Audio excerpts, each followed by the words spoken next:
When Karen, the HOA president, slapped me with a $500 monthly fine for having too many cars in my driveway, I knew this was the final straw. 3 perfectly normal cars, my work truck, my wife's sedan, and my daughter's birthday gift, suddenly became a problem for the HOA. But what Karen didn't know was that I had been quietly buying up properties in our neighborhood for years, using my real estate company to take control. Now it was time to show Karen who really owned this community. We would deeply appreciate if you took your time to like this video, subscribe for more videos like this, and comment below if you've ever dealt with an overreaching HOA or had a neighbor like Karen. We'd love to hear your stories. Share your experiences in the comments. I never planned a clash with our HOA. Honestly, I always try to stay out of their way and follow the rules. But when I found a bright orange violation notice taped to my door that Tuesday morning, I knew things had escalated. Immediate HOA fee increase, $500 monthly, the notice read. Violation, excessive vehicles on property. I stared at the letter, confused and angry. 3 cars. That's what this was about. My work truck, used every day for my construction business, my wife's SUV, needed for her hospital shifts, and the used Honda we bought as a birthday gift for our daughter. 3 normal cars in our own driveway. It wasn't anything extravagant. But apparently, in Karen's eyes, that was too much for the neighborhood to handle. I glanced out the window, and there she was, Karen Mitchell, the HOA president, doing her daily inspection walk down our street, her little pink clipboard in hand, and her phone already pointed at our driveway to snap more pictures. This was the 3rd time this week I'd caught her at it. Honey, she's out there again, my wife Sarah called from the living room, looking frustrated. Maybe we should park the Honda in the garage, she suggested, trying to find a way to defuse the situation. No, I said firmly, setting my coffee cup down. We're not hiding the Honda like we're doing something wrong. The garage is full of your medical supplies and my work tools, just like we explained at the last HOA meeting. That meeting, the one where Karen smirked at me when I tried to explain our situation. Rules are rules, Mr. Thompson, she'd said dismissively, barely looking up from her phone. Maybe if you can't afford proper garage storage, this neighborhood isn't for you. I clenched my fists, anger bubbling up inside me. Karen thought she was untouchable, and she loved using her position to keep everyone in line. But she didn't know who she was messing with. What she didn't know, and what no one in the neighborhood knew, was that I wasn't just another homeowner. Over the last 5 years, I'd quietly started buying up properties in the neighborhood through my real estate company. Every time a house went up for sale, I made sure to purchase it, but I did it under different LLC names to keep things discreet. At first, it was just a smart business move. Buy low, rent high, and build equity. But now it had turned into something much bigger. I wasn't just some guy trying to make a profit anymore. I was becoming the person with the power to change the entire neighborhood. I had quietly secured 67% of the homes in this development. It was time to show Karen just who really owned this place. I walked outside to check the mail, purposely taking my time to get a better view of Karen, who was still standing near the end of the street, pretending to inspect Mrs. Johnson's rose bushes while watching me from the corner of her eye. Mrs. Johnson, poor thing, had been fined last month for having roses that were too vibrant and for disrupting the neighborhood's color harmony. As I checked my phone, it buzzed with a new message from my lawyer. Property closing complete. You now own 67% of the development. I couldn't help but smile as I tucked the phone away and looked up to see Karen power walking toward me. She had that gotcha look on her face as she clutched her clipboard like it was some kind of weapon. Mr. Thompson, she called out sweetly, though her voice was laced with that passive-aggressive tone I was getting so used to. I trust you received our notice about the vehicle violation? I did, Karen, I said calmly, doing my best to keep my voice professional. I have some questions about the legal basis for this fee increase. Karen stared at me for a moment, trying to read my expression, but she had no idea what I was about to reveal. I wasn't going to let this slide. Not this time. Karen's smile faltered for a split second, but she quickly masked it with her usual smug look. She knew I was trying to stay calm, but she wasn't ready for what I had planned. She was so used to flexing her HOA muscles that she never considered the possibility that I could be the one in control. She clutched her clipboard tighter, clearly trying to get the upper hand. Well, Mr. Thompson, she said, still using that sweet tone, I'm afraid the rules are clear, and this is just a matter of following them. I took a deep breath, feeling the weight of what was about to unfold. I had spent years quietly acquiring properties, all under the radar. While Karen had been busy handing out fines and enforcing rules that didn't make sense, I had been building a foundation that would allow me to flip the power dynamics completely. I didn't want to make a big deal out of it just yet. I wanted her to keep pushing, to make one more mistake before I pulled back the curtain and revealed what I'd done. Karen, I said, trying to keep my tone even, I'm more than happy to discuss the fine. But I think we need to have a conversation about the bigger picture here. I've been quietly involved in this neighborhood in ways you might not realize. I've been purchasing properties here, quite a few of them. I think it's time you understand just how much influence I have in this community. Her face went pale as the words hit her. Karen didn't know what to say. What are you talking about? She asked, trying to sound nonchalant but failing miserably. She was beginning to realize that this wasn't just about a few cars in the driveway. It was about to become much more. I pulled out my phone, showing her a document I had just received from my lawyer.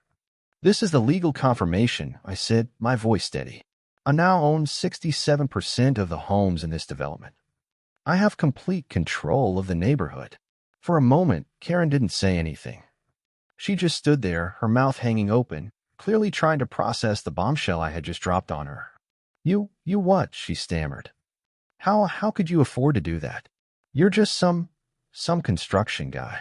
I smiled, knowing exactly how to handle this. I've been strategic, Karen. I saw the value here, and I took action. But I didn't just do this for the profit. I did it because I saw how you've been running this HOA with no regard for fairness or community well-being. I couldn't sit by any longer and watch you harass the people who live here. Karen's eyes narrowed. She realized she had underestimated me. Her power had always been based on intimidation, but now she saw that I had the power to not only stop her, but to change everything. She took a step back, her face flushed with frustration. You think you can just buy up this whole neighborhood and make the rules, she scoffed.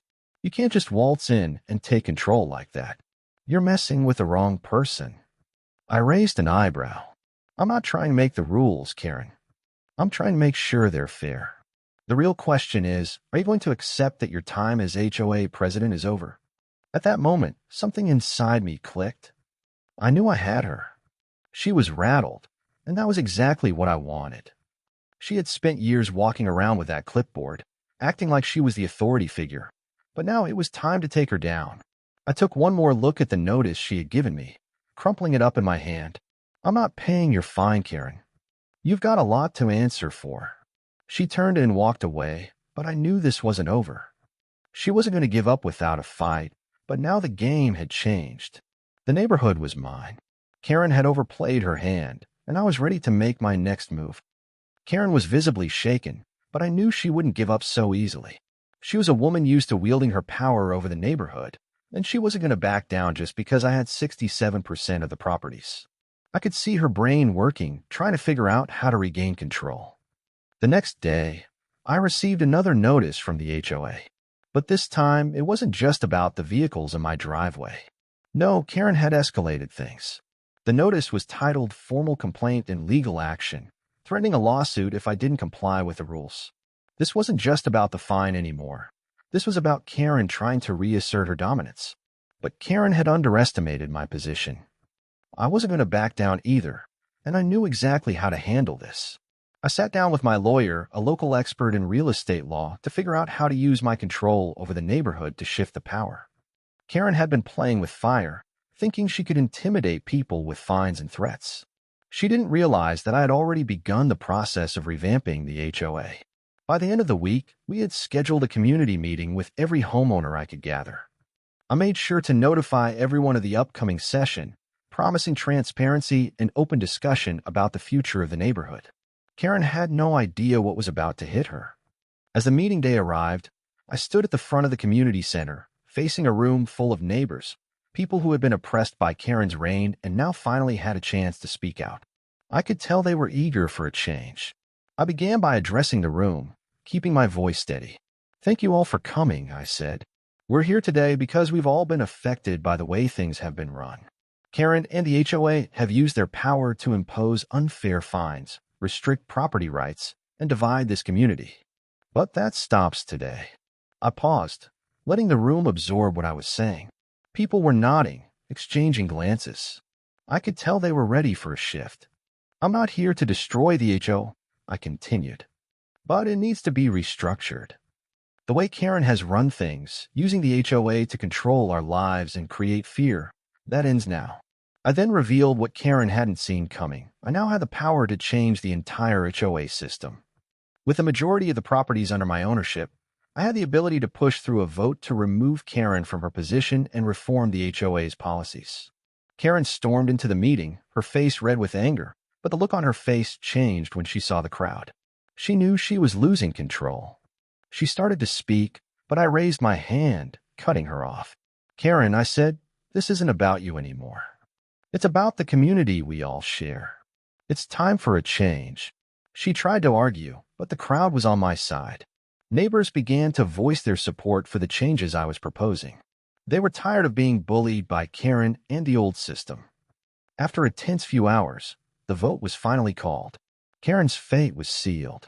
By a landslide vote, the residents of the neighborhood decided to remove her from her position as HOA president, and a new board was elected, one that would represent the interests of the people, not the desires of a power-hungry few. Karen's face twisted in rage as the results were announced. She tried to storm out of the room, but not before I made one final declaration. Karen, I said, looking her in the eye, it's over. You don't run this neighborhood anymore. The room erupted in applause, and I could see the relief on the faces of my neighbors. They had been freed from the iron grip of an unjust HOA system. The next few days felt like a whirlwind. With Karen officially removed from her position as HOA president, it was like a weight had been lifted off the community's shoulders. People who had been silenced for years suddenly felt empowered. The entire neighborhood was talking about the changes that were coming, and many residents were finally ready to take control of the future. I spent the following week working with a newly elected HOA board to create a new set of rules, ones that would serve the entire community, not just a select few. The focus shifted from power to unity.